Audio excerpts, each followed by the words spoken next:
Maths का एक topic जिसकी आप बहुत डिमांड कर रहे थे, साधारण और चक्रवृद्धि ब्याज। मैं जानता हूँ इस टॉपिक में प्रॉब्लम होती है, कन्फ्यूजन होती है और मैं आज आपका केवल 20 से 25 मिनट लूँगा। कुल 10 प्रश्न कराऊँगा, 10 सवाल। थोड़ा-सा कॉन्सेप्ट और संपूर्ण जानकारी जो साधारण और चक्रवृद्धि ब्याज से संबंधित होगी। मैं वादा करता हूँ कि इन 10 सवाल के इधर और उधर आपको नहीं देखने को मिलेगा। आपको इसी रेंज में, इसी सेशन के एंड में या इसी सेशन से बनने वाले प्रश्नों का ही फ़ील एग्ज़ाम में नज़र आएगा।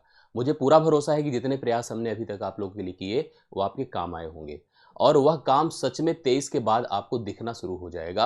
आपको रियलाइज होगा कि सर ने जो पढ़ाया, जो चीज़ें हम लोगों ने सीखी, उसका हमें परीक्षा में उपयोग दिख रहा है। मैंने उतने स्तर की डीआई करा दी है, मैंने उस तरह के लॉजिकल प्रश्न करा दिए हैं, जो जेन्युइन टॉपिक थे मैंने उस पर आपको प्रैक्टिस करा दी है। विश्वास मानिए ये सब सेशन आपके बहुत ही काम आने वाले हैं।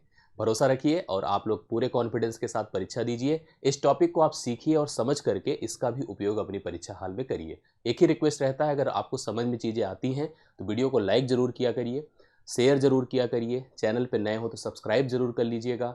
आपको डिस्क्रिप्शन में जो टेलीग्राम ग्रुप्स इंडिविजुअल का दिखे और जनरल दिखे जो हमारे पास है, उस पर आप ज़रूर ज्वाइन किए रहिए, जिससे कि हम कनेक्टिविटी में बने रहें। हम हमेशा आपके लिए जब प्रयास करें तो आपको वह दिखे। ठीक है? आइए मैं इस सिंपल से टॉपिक को, जो सिंपल इंटरेस्ट है, थोड़ा सा टफ टॉपिक को जो कंपाउंड इंटरेस्ट है, इनको मैं समझाता हूँ। ये दोनों टॉपिक इंटरेस्ट बेस्ड होते हैं, थोड़ा सा आप लोग समझिएगा।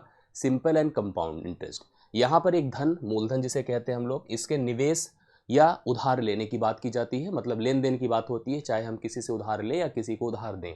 जब उधार लेते या देते हैं तो वहाँ पर एक दर निर्धारित किया जाता है कि इसी आधार पर हमारे इस लेन देन की प्रक्रिया वर्क करेगी। जैसे हमने कहा, हम किसी बैंक में पैसे जमा कर रहे हैं, बैंक ने हमसे कहा कि हम 5% पर एनम की दर से हम आपको ब्याज देंगे। इसका मतलब बैंक हमसे कहना चाहती है कि हम आपको 5 रुपये देंगे हर एक 100 रुपये की नोट पर 1 साल में।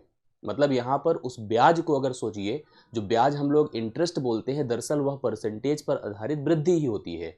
बस उस वृद्धि में समय इन्वॉल्व हो जाता है, इसलिए वह ब्याज बन जाता है।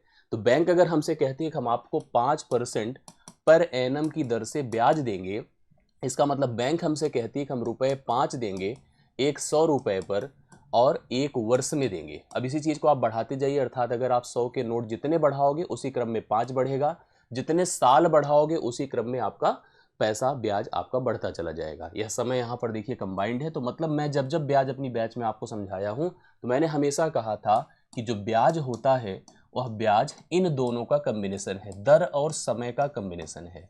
मतलब दर और समय को हम मिला सके, कंबाइन कर सके, तो जाकर के ब्याज जनरेट होता है। और डिपेंड करता है कि हम कौन से ब्याज को कैलकुलेट कर रहे हैं, साधारण की चक्रवृद्धि। क्योंकि हम सबको पता है कि साधारण ब्याज सामान्य वृद्धि पर आधारित होता है। मतलब अगर 10% की ब्याज दर है तो पहले साल 10%, अगले साल भी 10%, अगले साल भी 10%, ऐसे ही 10% लगता रहेगा और जो प्रीवियस परसेंट प्रिंसिपल था हमारा उसी पर अप्लाइड होगा। चक्रवृद्धि में यह प्रक्रिया सतत वृद्धि पर अप्लाइड हो जाती है, जैसा हम लोगों ने परसेंटेज में पढ़ा होता है कि जब कोई वैल्यू बढ़ करके एक जनरेट नया अमाउंट हो जाता है, उस पर अगली वृद्धि अर्थात नए प्रिंसिपल पर फिर से प्रिंसिपल वृद्धि लगाई जाती है, तो इसलिए उसको सतत वृद्धि कहते हैं। दोनों के बेसिक दो फार्मूले हैं, आप ध्यान दीजिएगा। अगर कभी साधारण ब्याज की बात करिए तो सिंपल इंटरेस्ट PRT, मूलधन गुणे दर गुणे समय बटे 100 होता है। जो हमें ब्याज मिले अगर उसको हम मूलधन में जोड़ देते हैं तो हमें अमाउंट अर्थात मिश्रधन प्राप्त हो जाता है। यहाँ से और भी फार्मूले आप जनरेट कर सकते हैं। जैसे कभी आपको मूलधन निकालना है तो 100 को SI से गुणा करो, R इंटू टी से मल्टीप्लाई डिवाइड करो। R निकालना है 100 से गुणा करो, P इंटू टी से डिवाइड करो। ऐसे ही अलग अलग फार्मूले हम जनरेट कर सकते हैं। चक्रवृद्धि ब्याज की बात किया जाए तो चक्रवृद्धि ब्याज का भी फार्मूला होता है CI P1 plus R upon 100 to the power n -1 divide -1 पूरा कंप्लीट कर दीजिए। अक्सर लोग चक्रवृद्धि ब्याज के इस फार्मूले का उपयोग नहीं करते हैं, वो पहले अमाउंट निकालते हैं। Amount is equal to P1 plus R upon 100 to the power n लगाते हैं और इस अमाउंट से प्रिंसिपल को घटाकर इस CI को प्राप्त करते हैं। बाद में यहाँ भी देखिए अमाउंट का फार्मूला देखिए P प्लस CI हो जाता है। बट मैं जानता हूँ कि अक्सर छात्र या कोई भी, मैं खुद ही आपको कभी नहीं कराया हूँ, इस तरह के फार्मूले का उपयोग नहीं किया जाता है। कुछ बातें आप समझ लीजिएगा तो बहुत कुछ क्लियर हो जाएगा। जैसे कि साधारण ब्याज सामान्य वृद्धि पर अप्लाइड होता है, अर्थात सामान्य सिंपल इंटरेस्ट, सिंपल वृद्धि 10% का ब्याज दर अगर 3 साल के लिए लिया जा रहा है कहीं पर, तो 10 गुणे 3 अर्थात सिंपली 30% की ब्याज अप्लाइड होगी। जबकि वही चीज़ अगर चक्रवृद्धि ब्याज पर आता है तो सतत वृद्धि पर अप्लाइड होता है। मतलब 10 का हम क्रमिक उपयोग करते हैं, अर्थात ऐसे सोचते हैं कि 10 का एक मतलब अगर हम 10% की बात कर रहे हैं, देखिए ध्यान से थोड़ा सा आप लोग समझिएगा, अगर हम 10% ब्याज दर ले लें और 2 वर्ष के लिए सोचें और साधारण ब्याज की बात करें, तो सीधा सीधा जो ब्याज हमारा बनेगा, अप्लाइड होगा, 10 गुणे 2 कंबाइन कर दीजिए 20% जनरेट होगा। जबकि यही अगर चक्रवृद्धि पर हम लेकर चलते हैं तो यह 10% जो भिन्न में बना दीजिए, जो 1/10 होगा, मतलब कहने का अर्थ हुआ कि 10 से 1 जुड़कर 11, फिर 10 से 1 जुड़कर 11, अर्थात 100 से 121, मतलब एक तरह से 21% की ब्याज को अप्लाई करेगा, वैल्यूएट करेगा। इसी को सतत वृद्धि पर अप्लाइड हम लोग यहाँ पर ब्याज की बात कहते हैं। क्लियर है? यहाँ पर कुछ बातें और ध्यान में रखने की ज़रूरत होती है, वो ये है कि जो साधारण ब्याज होता है हमेशा वार्षिक ही कैलकुलेट किया जाता है। चाहे भले ही हम 6 महीने बाद ब्याज निकालें, 4 महीने बाद ब्याज निकालें, लेकिन वार्षिक ही कैलकुलेशन होगा। जबकि चक्रवृद्धि ब्याज वार्षिक के साथ साथ छमाही, तिमाही, मासिक हर जगह पर ब्याज की कैलकुलेशन का प्रोसेस जनरेट करता है। पहले साल का जो साधारण ब्याज होता है और चक्रवृद्धि ब्याज दोनों समान होते हैं, अर्थात जो पहले साल सिंपल इंटरेस्ट मिलेगा वही कंपाउंड इंटरेस्ट मिलेगा। 2 वर्ष में अंतर साधारण और चक्रवृद्धि ब्याज में PR² / 10,000 हो जाता है। 3 साल में अगर हम 2 साल का नियम याद किए हैं PR² / 10,000, तो उसको अप्लाई करिए, उसमें 300 + R/100 कर दीजिए। आप सबको पता है P मतलब मूलधन, R मतलब दर होता है। लगाकर हम 2 और 3 साल के साधारण और चक्रवृद्धि ब्याज का अंतर निकाल सकते हैं। एक सिंपल से एग्जाम्पल से हम थोड़ा सा कॉन्सेप्ट को इवेल्युएट कर लें, समझ ले। जैसे देखिए हमारे पास मूलधन है 8,000, ब्याज की दर है 10% और समय दिया है 2 साल, और हमसे कहा जाए कि आप हमें साधारण ब्याज बताओ।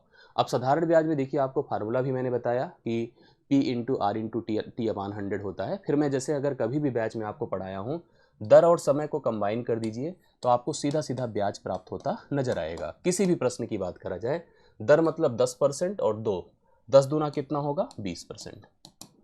या नहीं ऐसे समझ में आता, कभी कभी कुछ परसेंटेज थोड़ा सा टफ होते हैं जो सीधा मल्टीप्लाइड नहीं हो पाते हैं, इसको 1/10 लिख सकते हैं। 10/100 करिए, 2 के साथ गुणा कर दीजिए, 2 है ना 2 वर्ष यहाँ पर, 2 से गुणा करिए, 2 1 के 2, 2 5 10, 1/5 होगा। देखिए इसको भी हल करने पर 1/5 ही प्राप्त होगा। 20% है, परसेंट हटाएंगे, नीचे 100 जाएगा, 1/5। यह जैसे ही कंबाइन होता है तो एक रेशियो बन जाता है, ऊपर का मान हमेशा साधारण ब्याज होगा और नीचे का मान हमेशा मूलधन होगा। अब आप सीधा तुलना अगर कर सकते हैं, तुलना कर डालिए। मूलधन आपके पास 8,000 है तो P मतलब 5 का मान 8,000 कर दीजिए। 1 का मान आपका ब्याज है जो कि 5 से डिवाइड करिए, 16 पंचे 80, 1600 हो जाएगा। अगर यहीं पर हमें मिश्रधन की ज़रूरत पड़ती तो मूलधन में ब्याज जोड़ देते तो अमाउंट यहाँ से 6 होता, तो 6 = 16 छके 9600 हो जाएगा। तो इस तरह से हम कैलकुलेट कर सकते हैं साधारण ब्याज। अब यही चीज़ अगर चक्रवृद्धि पर होती तो फार्मूला हमें याद नहीं है, ना करना है मुझे, तो हमें क्या करना है, देखिए इसी 10% को लाइए, सतत पर अप्लाई करिए। 10% को लिखिए, 10% मतलब 1/10। 1/10 को आप ऐसे लिखिए कि यहाँ प्रिंसिपल लिखिए और यहाँ अमाउंट लिख दीजिए।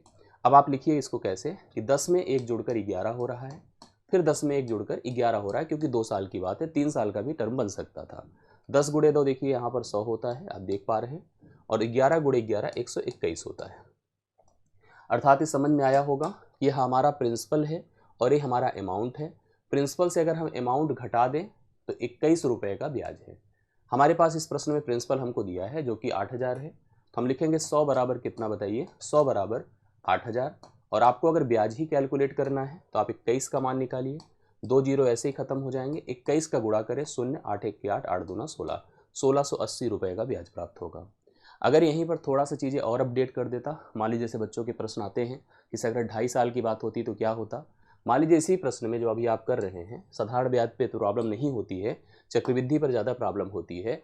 अगर हमारा प्रिंसिपल 8,000 था, ब्याज की दर वही चलो 10% पर एनम थी, हाँ 10% पर एनम थी, और हमको समय दे देता, समय 2.5 साल, 2 सही 1/2 वर्ष दे देता, 2 साल 6 महीना लिख देता, जो भी आपको लिख करके देता, जिस हिसाब से भी कन्फ्यूजन क्रिएट कर सके एग्जामिनर, उस हिसाब से क्रिएट कर देता। आप कैसे करते, उसी प्रोसीजर पर कैसे इसका सोल्यूशन हो पाता। कहते हैं प्रिंसिपल है, यह अमाउंट है, करेक्ट। 10% को सब जानते हो, 1/10 होता है। 2.5 साल का मतलब थोड़ा सा क्लियर करिए कि 2 साल तो पूरा, और जो आधा वर्ष लिखा हुआ है 2.5 के बाद एक आधा, वो आधा है तीसरे साल का भाग, मतलब तीसरे साल में केवल हमको आधा ही लेना है। तो यहाँ पर लिखो 10 से 1 जुड़कर 11, 10 से 1 जुड़कर 11, और ये जो हमारे पास आधा साल बचा है, इसके लिए हम दर का उपयोग कैसे करेंगे। जो दर आपकी 10% थी, उसको अगले तीसरे साल में जहाँ पर केवल आधे ही साल जाना है, तो मुझे उसका हाफ करना होगा, अर्थात 5% लेना होगा। मैंने आधा क्यों कर दिया, क्योंकि यहाँ पर 2 के बाद आधा साल लिखा है, ठीक है। तिहाई होता तो 3 से भाग कर देता, जैसे भी बन पाए। तो 5 का मतलब 1/20 होता है, मतलब मैं कहूँगा सीधा सीधा 20 से जुड़कर 21 हो गया। अब आपका प्रिंसिपल देखिए 2000 होगा, प्रिंसिपल कितना हो गया 2000 हो गया। 11 ग्राम में 121 होता है, 121 को आप 21 से गुणा करो, 21 एक 21, 21 दूना 42, 42 दो 44 की 4 हासिल 4, 21 21 4 25 होता है, 25 तो 41 हो गया। तो 541 आपको यहाँ पर ब्याज प्राप्त हो रहा है, 541 का ब्याज प्राप्त हो रहा है। तो आपका प्रिंसिपल 2000 है, देखिए 2000 बराबर 8000 रुपये लिखा हुआ है, प्रिंसिपल है, उससे कंपेयर कर लीजिए। और यहाँ पर 2000 से अगर हम 541 बढ़ करके प्राप्त हो रहा है तो ब्याज अपना 541 है, तो इसका मान कितना हो जाएगा ये हमको कैलकुलेट करके बताना है। ये 4 बार जाएगा, 5 से इसको 4 से गुणा कर दीजिए। देखिए 541 को जैसे ही 4 से गुणा करेंगे, 4 एक के 4, 4 चौके 16, 4 पंचे 20, 21, 2164 रुपये का ब्याज प्राप्त हो जाएगा। तो इस तरह से जब भी कभी हमसे फ्रैक्शनल टाइम का भी ब्याज पूछे तो हम लोग ईजिली कैलकुलेट कर सके। आशा करता हूँ समझ में आया होगा, एक बार रिवाइज जरूर कर लीजिए, समझ जरूर लीजिए। अब थोड़ा सा प्रश्नों पर चलते हैं, जो ऑथेंटिक मैंने प्लान किए थे आपके लिए 10, उन प्रश्नों की बात करें। थोड़ा 5 मिनट ज़्यादा भी लग जाए तो क्षमा करना, लेकिन समझ लेना इसको, सारे प्रश्नों को, कैसे प्रश्न साधारण और चक्रवृद्धि ब्याज से आपको फेस करने को मिल सकते हैं। ध्यान से मन लगाकर पूरी ईमानदारी से देख ले और अच्छे से कंफर्म कर लें। चलिए पहला प्रश्न आता है बोर्ड पर, ध्यान से देखिए कैसे करना है, इसका सोल्यूशन बताइए। 4% प्रतिवर्ष के साधारण ब्याज पर 5 वर्ष हेतु रुपये 3750 का निवेश करने पर रुपये ब्याज प्राप्त होगा। एकदम टोटल सारे प्रश्न पुलिस एग्जाम ओरिएंटेड ही है, जैसा पुलिस एग्जाम में पूछा जा सकता है सेम उसी प्रकार के प्रश्नों का उपयोग किया गया है। दर आपको दिया है कितना बताइए, 4% पर एनम, 4% पर एनम। समय बताइए कितना दिया है, समय हम लोग को दिया है 5 वर्ष, और हम लोगों से कहा है कि 3750 रुपये का प्रिंसिपल है जिसको हम लोग निवेश कर रहे हैं। प्रिंसिपल देखिए 3750 है, हमसे साधारण ब्याज पूछ रहा है, तो दर और समय को कंबाइन करें, 5 चौके कितना होता है 20%, 20% को हम लिख सकते हैं 1/5। हमेशा दर और समय को कंबाइन कर दीजिए, आपको साधारण ब्याज और मूलधन की एक तुलना प्राप्त हो जाएगी। यह साधारण ब्याज है और यह आपका प्रिंसिपल है, करेक्ट। तो 5 का मान यहाँ पर कंपेयर करिए 3750 से, और एक ही आपका ब्याज है, तो एक बराबर क्या होगा, 5 सते 35 होता है, 5 पचे 25, 750 रुपये का साधारण ब्याज यहाँ पर हमको प्राप्त होगा, जो कि आपको ऑप्शन नंबर डी में दिया हुआ है। तो डी ऑप्शन इस प्रश्न के लिए राइट सोल्यूशन है, डी ऑप्शन 750 इस प्रश्न का करेक्ट हल बनकर सामने आ रहा है। चलिए पहला डन होता है, दूसरे पर आइए। ऐसे प्रश्नों के ऊपर बहुत ध्यान दीजिएगा जो आपको यहाँ पर दिया गया है। जैसे 30,000 रुपये का धन है, एक मूलधन है कि एक निश्चित राशि है, 3 वर्ष के लिए 4% की वार्षिक दर, अगले 4 वर्ष के लिए 8% की वार्षिक दर, और 7 साल के बाद 12% की वार्षिक दर पर उधार दी जाती है, करेक्ट है। तो इस प्रकार से देखिए 3 अलग अलग ईयर्स की बात की है, 3 अलग अलग ड्यूरेशंस पर ब्याज की दर अलग अलग लिया है। यहाँ पर सिंपली लोग फार्मूला अप्लाई करने लगते हैं कि पहले कुछ सालों के लिए अगर R1% है, फिर अगले कुछ सालों के लिए R2% है, फिर अगले कुछ सालों के लिए R3% है, तो हम कंबाइन जब करते हैं तो R1 T1 R2 T2 इस तरह से सोचते हैं, जो कि गलत है। करना तो सही है, चलो उत्तर तो सही आएगा, बट प्रोसीजर सही नहीं है, मतलब इस तरह से टाइम टेकन प्रोसेस बनता है। हमसे कहा गया कि राशि 3 वर्ष के लिए, स्टार्टिंग के 3 ईयर्स के लिए 4% की दर है, 4 साल के बाद से 8% की दर है, मतलब अगले 4 वर्ष के लिए, नॉट फॉर आफ्टर 4 ईयर्स, अगले 4 वर्ष के लिए। जैसे अगर हमने कोई निवेश यहाँ से प्लान किया तो पहले 3 वर्ष के लिए ब्याज दर कितनी है, 4% है। हमने आज से प्लानिंग करी, कोई इन्वेस्टमेंट शुरू किया, 3 साल देखो बीत गया, हमारा ब्याज दर 4% था। अगले 4 मतलब इसके बाद से 7 साल बीत जाएगा, क्योंकि यहाँ से 4 वर्ष का गैप होगा, ब्याज दर 8% होगी। इसके बाद कह रहा 7 के बाद जितने भी साल तक हम जाते हैं हमारी ब्याज दर 12% रहेगी। हमने 11 साल तक का लोन लिया था, देखो 11 साल के बाद हमने उधार चुकता किया, तो बताओ हमें कितना धन देना पड़ेगा। कितना धन मतलब प्रिंसिपल में ब्याज ऐड करने पर बनता है, ब्याज नहीं होता है, प्रिंसिपल में ब्याज ऐड करने पर होता है। ब्याज पूछ ले तो अलग बात होती है। अब आप सोचो कि 7 साल के बाद अगर आपने 11 साल तक लोन लिया था तो अगला भी कितना समय रहेगा, 4 वर्ष ही रहेगा। अब आइए कैलकुलेशन करिए, 3 चौके 12% यहाँ पर, 8 चौके 32% यहाँ पर, और 4 वर्ष यहाँ से 7 साल के बाद ब्याज दर कितनी हो गई थी आपकी, 12% थी, तो 12% थी तो 12 चौके 48% कर दीजिए। इस तरह से हम सभी ब्याजों को जोड़ लें। मैं अगर जैसे मुझे करना होता तो मैं यही करता, 4 तियाँ 12, करेक्ट है। 4 साल के बाद मतलब अगले 4 वर्ष, 4 अठे 32, 3 और 4 मिल के 7, 7 के बाद अगर 11 तक जाना है तो 4 साल और, 4 गुणे 12 48, तो यही तीनों को जोड़ना है। 48 12 60 30 90, तो 92% टोटल ब्याज यहाँ पर जनरेट होगा। 92% को थोड़ा आसान कर लीजिए, साल करिए। 92 बटे आप 100 लिख सकते हैं, 92 बटे 100 लिख सकते हैं। तो इसको आप 4 से भाग करिए, 4 दूना 8, 23 चौके 92 होता है, 4 25 बार यहाँ पर 100 होता है। तो यहाँ पर 23 तो आपका एसआई हो गया और 25 आपका क्या हो गया, 25 यहाँ पर आपका प्रिंसिपल हो गया। इस 25 का मान हम लोग को दिया है कितना बताइए, 30,000। ठीक है, 30,000। एक का मान निकालिए, 25 एक के 25 होता है, 25 दूना 50, ये 1200 हो जाएगा। 1200 को आप 23 और यहाँ पर 25 जोड़ देने से अमाउंट कितना होगा बताइए, 48 होगा। 48 से गुणा कर दें तो आपका आंसर एग्जैक्टली प्राप्त हो जाएगा, जो कि अमाउंट होगा। 0 0 12 8 96 की 6 हासिल 9, 12 चौके 48, 9 57 होता है, 57,600 रुपये। देखिए यहाँ पर सी ऑप्शन में दिया है, इतना पैसा उसे फाइनली चुकता करना पड़ेगा, जो कि दूसरे प्रश्न का सी ऑप्शन है। बहुत ध्यान से देख लीजिए, अगर हमसे केवल ब्याज पूछा होता तो हम 23 का मान निकालते, एक का मान निकल ही गया था 1200, तो 1200 को 23 से गुणा कर देते तो सिंपली हमको ब्याज पता चलता। बट इसने हमसे पूछा था कि फाइनल धन कितना रिटर्न हुआ है, तो फाइनल धन मतलब अमाउंट, मूलधन था, इतना ब्याज जुड़ा है, प्रिंसिपल में ब्याज जोड़ दो, अमाउंट 48 बन रहा है। तो अगर एक का मान 1200 आया था तो 1200 को हमने 48 से गुणा किया, तो आंसर 57,600 है। ऑप्शन नंबर सी है, एकदम क्लियरली आप लोग नोट कर लीजिए, समझ लीजिए। अगले क्वेश्चन पर आते हैं। अजय ने देखिए थर्ड क्वेश्चन है, अजय ने अपनी जमा पूंजी एक बैंक में निवेश की, एक बैंक में जमा कर दिया उसने, उसके पास जो भी धन था, जो बचा कुचा था। ये राशि साधारण ब्याज से 2 साल में 1120 रुपये, साधारण ब्याज के हिसाब से कैलकुलेशन हो रहा है, जहां पर उसे ब्याज की बात की गई थी। बैंक वाले ने कहा कि भैया 2 साल तक अगर हमारे बैंक में आप पैसा रखोगे तो हम आपको 1120 रिटर्न करेंगे, ब्याज नहीं पूरा धन ही रिटर्न करेंगे 1120। हमने कहा थोड़ा और समय मेरे पास है और बताओ, तो उसने कहा कि 5 साल तक अगर कर देते हो तो हम आपको 1300 रुपये जमा रिटर्न कर देंगे। हमने कहा अच्छी बात है। इस हिसाब से अगर आपसे पूछा जाए कि अगर इस तरह से बैंक उसे दे रहा है कि 2 साल में 1120 लौटा दे रहा है, 5 साल में 1300 लौटा दे रहा है, तो बोलो उसने कितना पैसा जमा किया था। यहाँ पर ये भी पूछ सकता था क्या ब्याज दर थी, ब्याज दर भी आपसे पूछ सकता था, कितना पैसा आपका मतलब क्या किस रेट से बैंक उसे ब्याज दे रहा था। ठीक है, एक बात हम सब ने पढ़ा है कि जो साधारण ब्याज होता है, साधारण ब्याज वह प्रतिवर्ष समान रहता है, प्रतिवर्ष समान रहता है, मतलब जो पहले साल का रहेगा वही दूसरे साल का, वही तीसरे साल का, इस क्रम में साधारण ब्याज हर साल बराबर रहता है, उसमें कोई परिवर्तन नहीं होता है। ये हमने देखो जैसे इस प्रश्न के सोल्यूशन में प्रिंसिपल सोचा, मैंने कहा चलो मेरे पास था, पता नहीं क्या था, इसको हमने 2 साल तक के लिए अगर हमने जमा किया तो 2 साल बाद हमने अमाउंट पकड़ा तो 1120 रुपये हमको बैंक लौटा रहा है। हमने कहा 2 नहीं, थोड़ा सा हम और समय दे सकते हैं, तो बैंक ने कहा कि अगर तुम 5 साल तक के लिए जमा करो तो तुम्हारा जो पैसा है ये अमाउंट बन जाएगा कितना पता है, 1300 रुपये। अब इस प्रकार से हमें समझ चुके हैं, क्या समझ ही चुके हैं कि 1120 से 1300 होना, 1120 से 1300 होना ये कितने का इंक्रीज दे रहा है, और इंक्रीज के साथ साथ कितना समय लग रहा है। सोचो 2 साल में इतना, 5 साल में इतना, तो ये 3 साल की बात है। ये गैप कितने का है, 3 साल का, और ये पैसे का डिफरेंस कितना है, 180 है। तो 3 बराबर क्या हुआ 180, 1 बराबर क्या हुआ 60। मतलब ये अर्थ ये हुआ कि 3 साल में अगर 180 रुपये का ब्याज मिल रहा है तो 1 साल में हमें 60 रुपये का ब्याज मिलता। अब 1 साल में अगर 60 मिलता तो सोचो सबसे पहले हम यहाँ से 2 साल बाद ही तो हमारा धन बना था, तो 2 साल में हमें कितना ब्याज मिला था सोच लो। 2 साल में आपको ब्याज अगर पता करना है तो 120 मिल जाएगा, इसका मतलब 120 जुड़ा था तब जाकर 1120 बना था, प्रिंसिपल में 120 जुड़कर 1120 बना था। अब प्रिंसिपल का मान अगर निकालना है तो 120 घटा दें, 1000 रुपये हमारा प्रिंसिपल था, 1000 रुपये प्रिंसिपल था जो ऑप्शन नंबर डी में दिया हुआ है। हम चाहें तो यहाँ से एक कर सकते थे कि ब्याज दर भी निकाल लेते।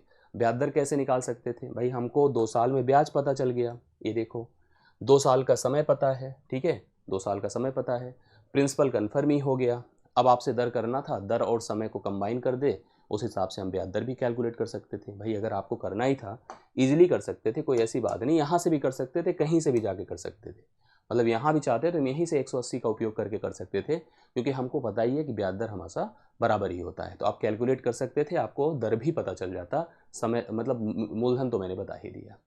ये हो गया तीसरा आपका। चौथे पर आइए, 6.25 6.24, अगर हम कभी कभी इसको ऐसे भी देखेंगे एग्जाम में, 6 सही 1/4, बात एक ही है। 6 सही 1/4% वार्षिक साधारण ब्याज की दर से कोई धन कितने वर्षों में अर्थात कितने समय में स्वयं की दोगुनी हो जाएगी। मतलब जैसे हम दोगुना कब होते हैं, जैसे हमारे पास अगर 1 रुपये था, हमने उसको जमा किया और यह कुछ सालों बाद 2 बन जाए, 2 बनने का मतलब 2 गुना हो गया, कितना हो गया 2 गुना। कितने का ब्याज मिला 1 रुपये का, अर्थात 1 रुपये जमा करने पर 1 रुपये और मिल जाए तो 2 गुना हो जाए। 100 रुपये जमा करने पर 100 और मिल जाए तो 200 मतलब 2 गुना हो जाए। 1000 जमा करने पर 1000 और मिल जाए तो 2000 मतलब 2 गुना हो जाए। इस प्रकार से 2 गुना हो जाता है। कब? जब हम उतना ही प्राप्त करते हैं जितना जमा किए रहते हैं। ऐसे प्रश्नों को अगर फेस करना है, देखिए तरीका बहुत ही आसान है। सबसे पहले हमसे पूछा है कि इस दर से कितने समय में कोई धन स्वयं का 2 गुना होगा। तो हमने साधारण ब्याज के लिए आपको एक ही तरीका सोच के बताया है कि आप दर को और समय को मिला दो। दर जैसे देखिए 6.25% दिया है और समय हम सबको नहीं पता है, समय को हमने चलो टी मान लिया। करेक्ट है, समय को टी मान लिया। अब आप ध्यान से मेरी बात को सुनिएगा। इसका मतलब होता है 6 सही 1/4 का 6 दूना 12, 12 सही 1/2 का आधा रहता है। अब 12 सही 2/2 1/2 मतलब 1/8 होता है। अगर उसको भिन्न में बनाइए तो 12.5, 25 का मतलब 1/4 होता है। 25 का आधा 12.5 होता है, 1/8 होता है। उसका भी आधा 6 सही 1/4 होता है, तो 1/16 होगा। इसको 1/16 लिखिए और समय को इसके साथ मिला दीजिए तो T/16 होगा।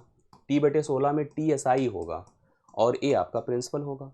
यहाँ से सोचो, देखो हमने कहा जब 1 से 2 हुआ तभी तो 2 गुना हुआ। 2 गुना हुआ कि नहीं हुआ?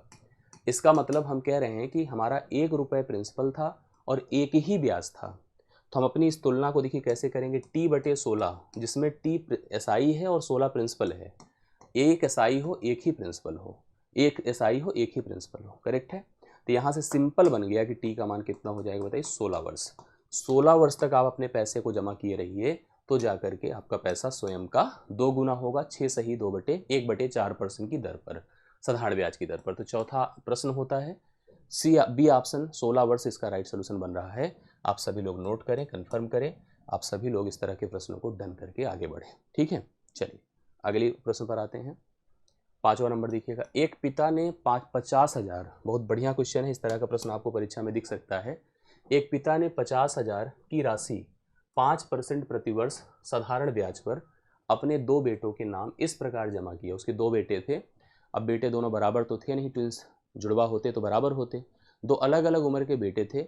उसके पास कुल 50,000 का धन था। उस पैसे को उसने अपने 2 बेटों के नाम, कुछ भाग पहले बेटे को, कुछ भाग दूसरे बेटे के नाम इस प्रकार से जमा किया और जहाँ जमा किया वहाँ पर 5% की दर से ब्याज मिल रहा था।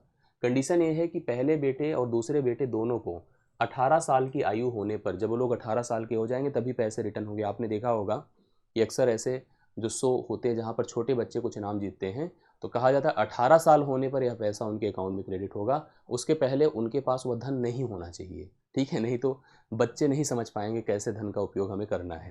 तो 18 साल के होने पर दोनों को समान धन प्राप्त हो, लड़ाई झगड़े की कोई बात न रहे। कम ज़्यादा जो अभी जिसके हिसाब से जमा करना हो जमा करूँगा। एक समय जब आएगा 18 साल, दोनों को बराबर बराबर धन मिलेगा। उस समय दोनों को कोई टेंशन नहीं रहेगा। यदि उनकी वर्तमान उम्र 12 साल, एक लड़का अभी 12 साल का है और एक लड़का 14 साल का है। ठीक है, पहला बेटा देखो ए है, मान लो 12 साल का, और दूसरा जो बेटा बी है वो कितने साल का है? 14 साल का है। दोनों 18 साल होने पर सेम अमाउंट प्राप्त करेंगे, सेम धन प्राप्त करेंगे और ब्याज दर कितनी रहेगी? 5% पर एनम रहेगी। हमको डिसाइड करना है क्या कि छोटे बेटे के नाम कितनी धनराशि। यहाँ पर एक बात ओरल आपके होना चाहिए मन में, जो ज़्यादा, जैसे देखिए छोटा बेटा छोटा है, 12 साल का है और उसको अगर 18 साल तक जाना है तो 6 साल जोड़ना होगा। 6 वर्ष बाद वह 18 का होगा। ये वाला बेटा जो है बड़ा है थोड़ा, इसमें 4 ही साल में जुड़ करके वह कितना हो जाएगा? 18 साल। अभी हमको अगर मैं आपसे ऐसे वर्बल पूछ लूँ कि किसको ज़्यादा पैसा, मतलब किसके नाम उसने ज़्यादा पैसा जमा किया था, किसके नाम कम पैसा जमा किया था, जो छोटा था उसके नाम कम ही जमा करेगा। क्यों? क्योंकि इसका यह समय ज़्यादा है जिससे वह उस राशि को अचीव कर लेगा। इसके नाम उसे ज़्यादा भी करना पड़ेगा क्योंकि उसका समय कम है और वह देर से, मतलब जल्दी ही वहाँ तक पहुँच जाएगा, इसलिए उसको अचीव करने के लिए उसे पैसे बढ़ाने होंगे। हम लोग ऐसे जब, अच्छा यहाँ पर एक और प्रश्न बन सकता था कि 18 साल होने पर दोनों के ब्याज बराबर हो। यहाँ ब्याज बराबर नहीं कह रहा है, यहाँ पर जो धन मिले वही बराबर हो। सोचो दर कितनी है? इसमें भी 5% है। दर कितनी है? इसमें भी 5% है। ब्याज की बात करो तो यह 30% ब्याज पाएगा छोटा वाला, और यह कितना पाएगा? 20% ब्याज पाएगा। लेकिन ध्यान रखिएगा कि हमको धन देखना है, ब्याज नहीं देखना है। हमने कहा अगर मान लो छोटे बेटे को ए रुपये मिलता तो ए का 30% बढ़ा दो तो 130% जो होगा, जो धन प्राप्त करेगा, वह बी का अगर हम 20% ब्याज की बात कर रहे हैं तो 120% के बराबर होगा कि नहीं। अब थोड़ा सा इसका कंपैरिजन कर लें, एक परसेंट से खत्म, 0 से खत्म, A/B जो होगा वह आपका 12/13 होगा। इसका मतलब देखिए कन्फर्म हो गया, एक रेशियो बन गया, अनुपात बन गया। अगर छोटे को 12 मिलेगा तो बड़े को 13 मिलेगा। दोनों को मिला दीजिए, अनुपाती पदों को जोड़िए, 25 आया। 25 बराबर टोटल पैसा कितना था, 50,000 था। ठीक है, एक बराबर कितना होगा, 2,000 होगा। किसको पता करना है, छोटे को, छोटा मतलब ए, जो 12 है, 12 दूना कितना होगा, 24,000। 24,000 रुपये छोटे बेटे के नाम जमा होगा, बड़े बेटे के नाम पक्का हो गया, कितना हो रहा होगा, 26,000। अगर हम 13 की बात करते तो बड़ा बेटा 26,000 उस समय जमा हुआ होता और उसको 24,000 दिए होते, जमा किए होते। तो जब दोनों 18 के होंगे तो बराबर बराबर पैसे उन्हें ब्याज के तौर पर प्राप्त होंगे। मतलब ये कहने का अर्थ हो गया कि 24,000 अगर छोटे को मिला है, 26,000 बड़े को मिला है, तो 24,000 का 30% 26,000 के 20% के बराबर होगा। यही हमको देखना था, जिससे कि दोनों जुड़ करके बराबर, वो ब्याज भले ना हो लेकिन जुड़कर बराबर होगा, ब्याज नहीं, जुड़कर वह मान बराबर होगा। अर्थात इसका 130%, इसके 120% के बराबर होगा। यही आपसे पूछा जाता है यूपीपी की एग्जाम में खास करके, बहुत ध्यान से देखिएगा। इससे भी टफ पूछा जाएगा चक्रवृद्धि ब्याज पर आधारित, तो पहले इसको खूब ध्यान से देख लीजिएगा, फिर अगले पार्ट पर हम आगे बढ़ करके उसको भी कवर करा देंगे। देखिए, किस्त का भी एक प्रश्न आ जाता है। किस्त एक अलग ही पार्ट है, एक अलग प्रक्रिया है। किस्त में हमको लगता है जैसे हम कोई अगर स्कूटी, मोटरसाइकिल, कार और छोटी मोटी चीज़ें जो हम किस्त पर लेते हैं और हम बराबर धन चुकता करते हैं हर महीने, हर साल, जो भी किस्त की धन होती है उसको बराबर बराबर बराबर इक्वली मंथली, जैसे ईएमआई का अर्थ ही होता है इक्वली मंथली इंस्टॉलमेंट, अर्थात इक्वल मंथली इंस्टॉलमेंट, हर महीने बराबर धन आप जमा करते हो। लेकिन आपको सोचना चाहिए, क्या हमको, मतलब हम बराबर जमा करते हैं? आपको लग तो रहा है हम बराबर जमा करते हैं, लेकिन ऐसा होता नहीं है। जैसे मान लीजिए 12 महीने का आप कोई लोन ले लीजिए, ठीक है, 12 महीने का पहला ईएमआई आपने आज जैसे ही लोन लिया तुरंत जमा किया, पहली ईएमआई। अब वह ईएमआई 12 महीने तक बैंक के पास रहेगी। दूसरी ईएमआई आपने फिर जमा किया अगले महीने को, वह ईएमआई 11 महीने तक बैंक के पास रहेगी। तीसरी ईएमआई 10 महीने तक बैंक के पास के रहेगी, क्योंकि आपका लोन तो खत्म नहीं। भले आपने ईएमआई दिया, जिस दिन आप ईएमआई ना दो तुरंत आके खड़े हो जाएंगे, क्यों, लोन दीजिए, मतलब वो रिटर्न करिए। मतलब अर्थ ये है कि ईएमआई देना मतलब भरपाई नहीं होती है प्रॉपर। भरपाई तब होगी जिस दिन लोन क्लोज होगा, अकाउंट क्लोज होगा। इसका मतलब है कि आपकी जो ईएमआई है, जो 12 महीने तक, 11 महीने तक, 10 महीने तक बैंक में थी, उस पर बैंक ब्याज भी जोड़ती है और कहती है कि आप हमें, भले ही आप हमें 100 रुपये देते हो, बट हम ब्याज जोड़ कर देखते हैं कि हमको कितना प्राप्त हो रहा है। क्योंकि अगर हम ब्याज लेते हैं तो हम आपके पैसे का भी ब्याज काउंट करते हैं। ये ईमानदारी बैंक हमको दिखाती है। प्रश्न देखो, 6,450 के धन को 5% साधारण ब्याज की वार्षिक दर से 4 वार्षिक किस्तों में चुकता किया जाना है। 4 किस्तों में, बराबर किस्तों में, वो भी सालाना, मतलब 1 साल के अंत पर, 2 साल के अंत पर, 3 साल के अंत पे। बताएं प्रत्येक किस्त की राशि। जब भी कभी साधारण ब्याज का ऐसा प्रश्न आए तो दो बातें दिमाग में रखिए कि लोन की ली गई राशि क्या है और चुकता किस अमाउंट को करना है, मतलब आपका इक्वली मंथली इंस्टॉलमेंट क्या है। यहाँ पर जब भी साधारण ब्याज का कॉन्सेप्ट हो तो पहला, दूसरा, तीसरा, चौथा, ये मान लीजिए कि आपने 100 रुपये जमा किया, लेकिन हमने 100 रुपये भले जमा किया, बैंक समझ रही है कि ये जो 100 रुपये आपने जमा किया, अगली बार इस पर 5 रुपये का ब्याज ऐड हो जाएगा। अब अगली बार इस पर 10, क्योंकि 2 अमाउंट हो जाएंगे, 10 रुपये का ब्याज प्राप्त होगा। अगली बार 15 रुपये का ब्याज, क्योंकि 3 पैसे यहाँ पर ऐड हो जाएंगे, 15 रुपये का ब्याज प्राप्त होगा। करेक्ट है। इस हिसाब से अगर देखा गया तो जो बैंक को प्राप्त हुआ, बैंक को दो, ये जो आपने किया, जो धन दिया लोन के तौर पर, वो कितना दिया बोलो, 100, 200, 400 हो गया, 400 और 15, 5, 20 और 10, 30, 430 दिया। लोन ली गई राशि कितना था, धन कितना था जो चुकता किया जाना था, 6,450 था। इसकी तुलना 6,450 से कर डालिए। कर दिया। आपसे पूछा क्या था, 6,450 से आप कर रहे हैं ना, आपसे पूछा क्या था, प्रत्येक किस्त क्या है, ए है 100, 100, 100, 100 ही है प्रत्येक किस्त। चलिए 100 का मान निकाल दीजिए, कंफर्म हो जाएगा। 1 शून्य देखिए खत्म, 43 से डिवाइड करो, 43 1 के 43 होता है, 43 10 53 9, 5 बार जाएगा, 5 बार, 5 से 100 का, 15 का 100 से गुणा करिए, 1500 की किस्त बनेगी। हर वर्ष 4 बार में 1500 की किस्त बनेगी। सोचिए 6,500, आपको लग रहा है 6,450 की भुगतान राशि है, लेकिन हम 1500 गुणे 4 कर दे, 6,000 के भुगतान में हमारा काम हो जाएगा। ये बात होती है, समझ में आई ना। चलिए, छठा प्रश्न आपका डन होता है। इस तरह के प्रश्न आपको परीक्षा में दिखते हैं, इसलिए बहुत ही ध्यान से किस्त वाले इस प्रश्न को एकदम तैयार कर लीजिएगा। आशा करता हूँ समझ में आया होगा। अगले प्रश्न पर आइए। 8,000 रुपये की धनराशि है, 5% वार्षिक ब्याज की दर से 2 वर्ष की चक्रवृद्धि ब्याज निकालना है। तो चक्रवृद्धि ब्याज वाला भी प्रोसेस मैंने आपको बताया था। ब्याज की गणना करनी है तो 5% की दर लाइए, फार्मूला उपयोग में नहीं लाना है। तो 5% को क्या लिखेंगे, 1/20 लिखेंगे, इसको हम लोग जानते हैं। और हम सतत के हिसाब से चलेंगे। प्रिंसिपल लिखिए, अमाउंट लिखिए, 20 का 1 जोड़कर 21 बना दीजिए, फिर 20 में 1 जोड़कर 21 बनाइए। ये आपके पास प्रिंसिपल होगा 400, क्योंकि 2 ही साल की बात थी ना, 400 हो गया, ये प्रिंसिपल हो गया, और 441 आपका अमाउंट हो गया। अगर हम आपसे कहें ब्याज कितना है, तो भैया 400 से 441 का फर्क 41 रुपये ही ब्याज है। अब आपको दिया क्या है, तुलना किससे करनी, 8,000 से। 8,000 क्या है, प्रिंसिपल है, तो 400 बराबर आप लिख दो 8,000, और यह ब्याज कितना है, 41 है, 41। शून्य शून्य से खत्म, 4 से इसकी डिवाइड करें 20, 20 का इससे मल्टीप्लीकेशन करें, 41 दूना कितना होगा, 82। 820 रुपये यहाँ पर क्या होगा, ब्याज होगा, जो कि ऑप्शन नंबर ए में दिया है। ऑप्शन नंबर ए 820 इस प्रश्न का राइट सोल्यूशन है। आप 7वां प्रश्न देख लीजिएगा, करेक्ट आंसर। अब यहीं पर ध्यान देना, हो सकता है 2.5 साल का पूछ ले, मैंने प्रोसेस स्टार्टिंग में बता दिया था। जो भी पूछेगा आप लोग कन्फर्म कर सकते हैं, थोड़ा ध्यान से देखने की ज़रूरत है। एक बात और दिमाग में रख लीजिएगा, उसको भी हम अभी अपडेट कर देते हैं। जैसे कभी कभी क्या होता है, चक्रवृद्धि ब्याज में ब्याज आपसे छमाही तिमाही भी पूछा जाता है। कुछ बातें ओरल तैयार कर ली जिससे कि एकदम बर्बल हो जाए। जब कभी हमसे वार्षिक पूछा जाए, वार्षिक और छमाही पूछा जाए, और छमाही पूछा जाए और तिमाही पूछा जाए, ब्याज हमसे अलग अलग करके पूछा जाता है, वार्षिक, छमाही और तिमाही। ठीक है, चक्रवृद्धि ब्याज में खास करके होता है। अगर हमने वार्षिक में ब्याज की दर लिया है R% और समय लिया है मान लो T हमने, तो छमाही में दर आधी हो जाती है, R/2% हो जाएगा, और समय आपका 2T हो जाएगा। फिर से अगर हम तिमाही में चाहते हैं तो R/4% हो जाएगा, दर 1/4 हो जाती है, समय 4 गुना हो जाता है। इसका सिस्टम समझिए। अगर जैसे मैंने कहा कि मान लीजिए 20% की ब्याज दर है, 20% की ब्याज दर है, और मैंने कहा अगर 1 वर्ष का समय है, 1 वर्ष का समय है, 1 वर्ष का मतलब होता है 12 महीने, करेक्ट है, 1 वर्ष का मतलब 12 महीने। यह जो है आधा होगा तो 10% हो जाएगी यहाँ पर, और 1 वर्ष 2 छमाही में बढ़ जाता है, मतलब जो 20% था एग्जैक्ट ना अप्लाई करके आप 10% अप्लाई करो, और 1 वर्ष को आप 2 वर्ष मान लो, बस इतना सही करना है। बाकी सामान्य प्रोसीजर जैसे चल रहा है।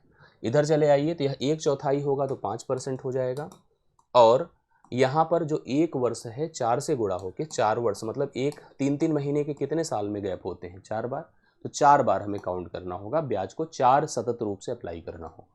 इसको आप जरूर तैयार कर लेना, इंपॉर्टेंट है, जिससे कि जिस पर प्रश्न बने तो हम लोग इस तरह से कन्वर्जन करके वही सामान्य प्रोसीजर जो यहाँ फॉलो कर रहे हैं सेम यहाँ लगाकर आगे बढ़ सकते हैं। क्लियर है, आगे बढ़िए।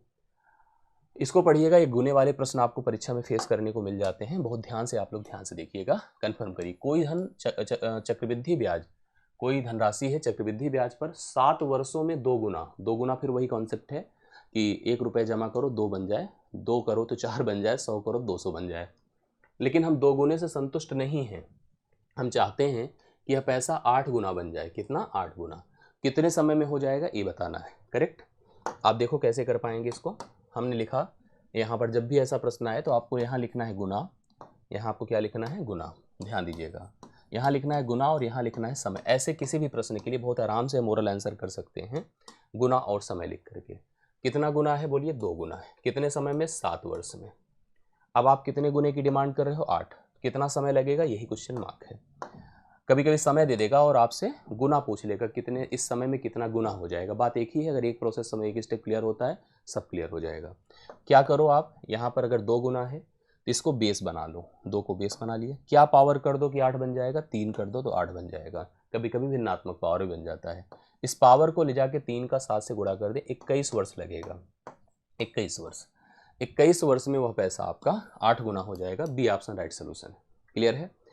तो इस तरह के प्रश्नों पर एकदम दिमाग लगाइए, एकदम बहुत ही आसानी से ओरल आप बता सकते हो। पुलिस के लेवल का ऐसा ही बन सकता है, आप सभी लोग इसको तैयार कर लीजिए। ये क्वेश्चन देखिएगा, ये जैसे अभी हमने साधारण ब्याज में कराया था उसी प्रकार से चक्रवृद्धि ब्याज का है, और ऐसा प्रश्न अभी जो पेपर हुआ था फरवरी में उसमें आपको दिखा था। बहुत लोग इसको गलत किए थे, मैं भरोसा कर रहा हूँ कि 95% लोगों ने गलत किया था। सोचो कि कैसे क्या करना है। अशोक ने अपने 2 बेटों के लिए 48,300, एक धन है 48,300 की वसीयत राशि छोड़ी, और जिन बच्चों की उम्र 16 साल है और 17 साल, एक की उम्र 16 और दूसरे की 17 साल है, 19 साल पूरा होने पर कहा गया कि जब वो दोनों बेटे 19 साल के हो जाएंगे, एक जगह पर उस पैसे को अभी से निवेश कर दो 10% की वार्षिक चक्रवृद्धि ब्याज पर, उन्हें बराबर बराबर धन मिले, समान पैसे प्राप्त हो। छोटे बेटे का वर्तमान हिस्सा अर्थात कितना निवेश किया गया था ये बताना है आपको। है तो उसी तरह से, लेकिन साधारण ब्याज तो लगेगा नहीं, यहाँ चक्रवृद्धि ब्याज लगा है। तो क्या प्रोसेस होता है, चलो एक बेटे को ए मानो, दूसरे बेटे को बी मानो।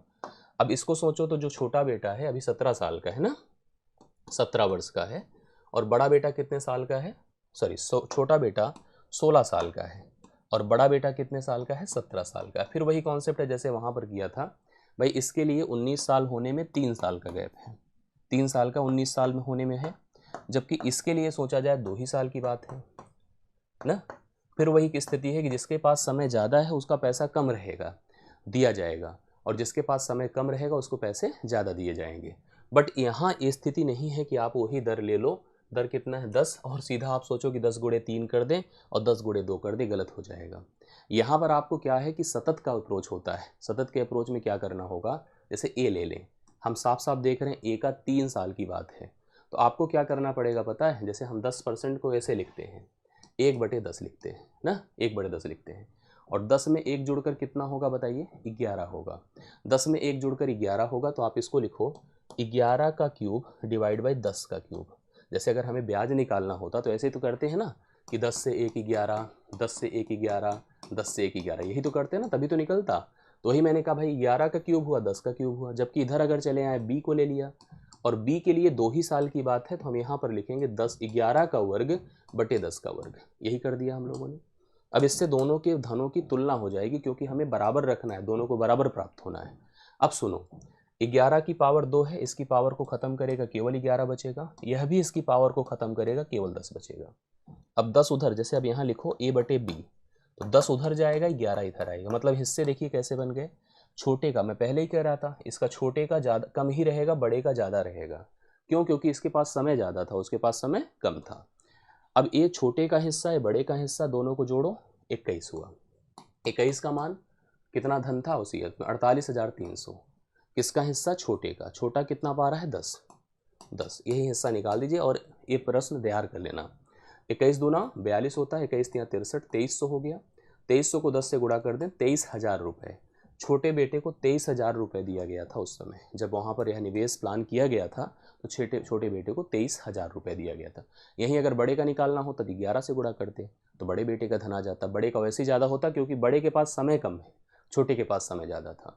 तो इस तरह के प्रश्न पर अपना दिमाग फोकस, कंसंट्रेशन बनाइए, गलत ना होने पाए। तो सेशन का अंतिम प्रश्न करने जा रहा हूँ, यहीं तक आपके लिए परफेक्ट है, इसके अलावा इधर उधर करने की आपको ज़रूरत नहीं है। देखिए ध्यान से, प्रश्न क्या है, 15,000 की राशि है, 8% की प्रतिवर्ष की दर से 2 वर्ष के लिए चक्रवृद्धि ब्याज और साधारण ब्याज का अंतर मैंने अभी आपको फार्मूला बताया था। बाकी फार्मूले के अलावा भी जा सकते हो, जैसे 8% है, साधारण ब्याज के हिसाब से चलोगे तो मैंने भी थोड़ी देर पहले बोला ही था आप लोगों से, क्या 8 दूना 16% होगा ना।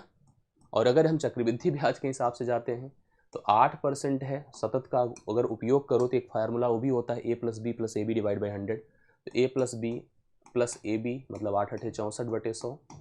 ये ऐसे ही देखो 8% हो गया, 8.64 होगा ना, ये तो फर्क 8 8 16 हो गया, सॉरी 16.64 होगा। 16 तो वैसे ही कंपेयर ख़त्म हो गया। जो 0.64% है वही डिफरेंस है, उसी को अप्लाई कर दीजिए। ये परसेंट है, परसेंट हटाइए, नीचे 2 जीरो आए, दशमलव हटाओ, नीचे 2 और जीरो आए। 15,000 प्रिंसिपल है, लाइए 15,000 को, 3 जीरो ख़त्म कर दिया, लीजिए 5 तियाँ 15, 5 दूना 10 होता है, 2 32 दूना 64, 32 तियाँ कितना होता है 96 रुपये आया। फिर मैं कहूँगा कि आप फार्मूला तो अभी हम स्टार्टिंग में पढ़ा के आए हैं, तो फार्मूला ज़रूर तैयार कर लेना, ठीक है। बाकी क्लास में अगर आपने किया होगा तो टेबल से मैंने बताया था फार्मूला PR², क्योंकि पूछेगा तो यही पूछेगा या 3 का पूछेगा, इससे ज़्यादा नहीं पूछेगा अंतर में, ठीक है। इतना आपका याद रहेगा, तैयार रहेगा, तो कोई फ़र्क नहीं, प्रॉब्लम नहीं आएगी। 15,000 गुणे R मतलब कितना है 64, R का वर्ग हो जाएगा बटे 10,000, वही बन गया जो ऊपर अभी देख रहे हैं। 3 जीरो खत्म, 5 दूना 10 होता है, 5 दिया 15, 2 से डिवाइड करो 32, 32 तियाँ 96, यही अंतर आ रहा है और यही इस पैटर्न का अंतिम प्रश्न है। मेरे ख्याल से एक सही रिवीजन है आपके लिए और सही परफेक्ट क्वेश्चन कलेक्शंस हैं जो यूपीपी परीक्षा एकदम रिलेटेड है, एकदम रिलेवेंट है। कोई भी इधर उधर का मैंने इसमें मिक्स एंड मर्ज नहीं किया है। कोशिश यही किया है कि आपकी परीक्षा के हिसाब से चीज़ें आपको प्राप्त हो जाएँ। विश्वास मानिए सब बहुत काम आने वाला है। फिर से मैं कहूँगा, अच्छा लगा हो तो वीडियो को लाइक करना, शेयर करना, चैनल पे नए हो तो सब्सक्राइब जरूर कर लेना, जिससे कि कनेक्टिविटी रीच में बने रहो। टेलीग्राम ग्रुप हमारा जरूर ज्वाइन किए रहिए, जिससे मैथ्स से रिलेटेड एक्टिविटीज़ में हम आपको शामिल किए रहें। बहुत बहुत धन्यवाद, थैंक यू सो मच। आज के लिए मेरी तरफ से इतना ही। फिर से नए वीडियो से मिलता हूँ और परीक्षा के लिए आप अपना पूरा फोकस आप लोग बना लीजिए। Thank you so much.